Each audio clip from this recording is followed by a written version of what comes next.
and welcome. My name is Melissa Porter with Mining Journal and Mining Magazine. And today I have with me Carol Ann D. Fletcher, Principal EHS ESG Consultant at SLR Consulting. And this is part of our 2024 ESG report.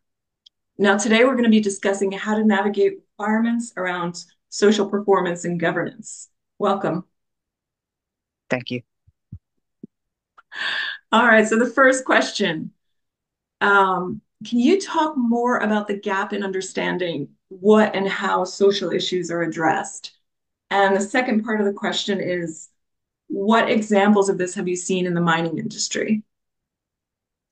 Okay, so my background is management systems, right? So that's the point of view that I'll be speaking from for this interview.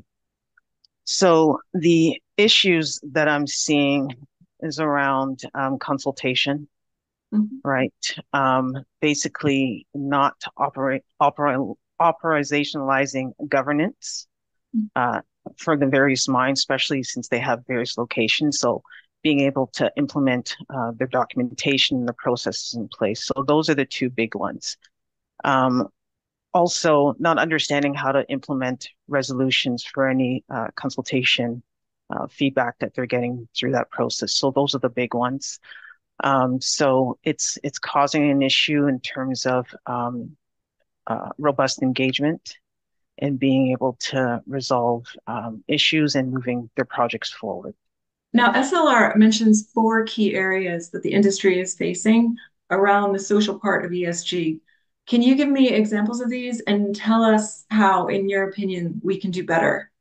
All right. So the four areas are undervalue of local communities, uh, lack of engagement, lack of transparency, and creating meaningful value for communities. And all of them are very clearly linked. So if you're not transparent, if you don't engage, a community or rights holder specifically will feel undervalued. So if we can link those four together so that we don't run into issues such as not being able to even start a project due to protests, for example, not being able to move forward with a project that you have started by not communicating what you're doing as a project and the next steps. So if we can link those four together through robust consultation processes via commitments through corporate, which will be pushed down through the local communities, we would be able to hopefully resolve some of those issues. Some countries do not have consultation legislated. Canada has moved in that direction.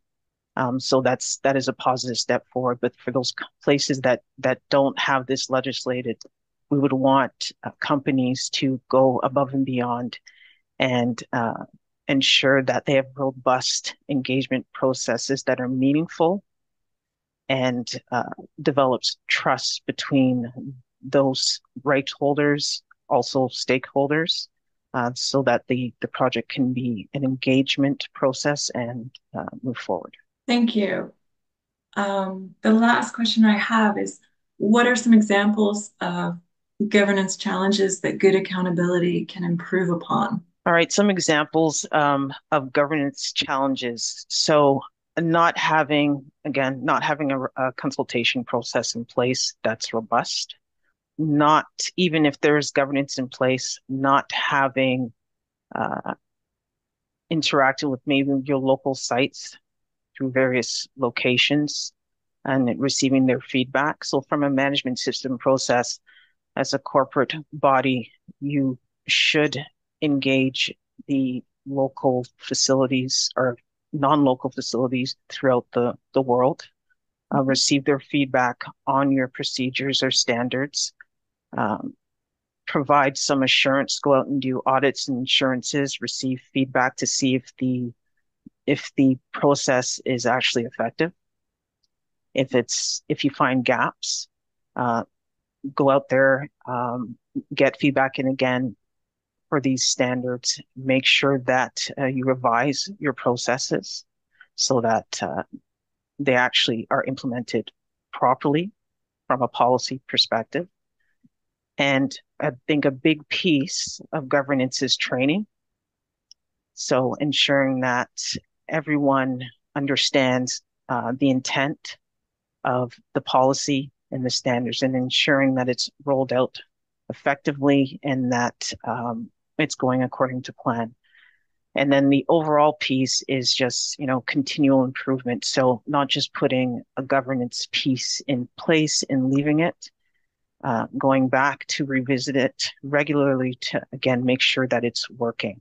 And governance in relation to consultation is massive. Um, there's a lot of pushback around the world right now. You have investors that are have their eyes on you. There, you have stakeholders. You have government that are putting legislation in place. So if your governance, whether legislated or not, matches up, goes above and beyond, it would reduce the governance issues and would reduce pushback on projects that are happening around the world today. Carolyn, thank you for joining us. This has been part of our 2024 ESG report on navigating requirements. Thank you.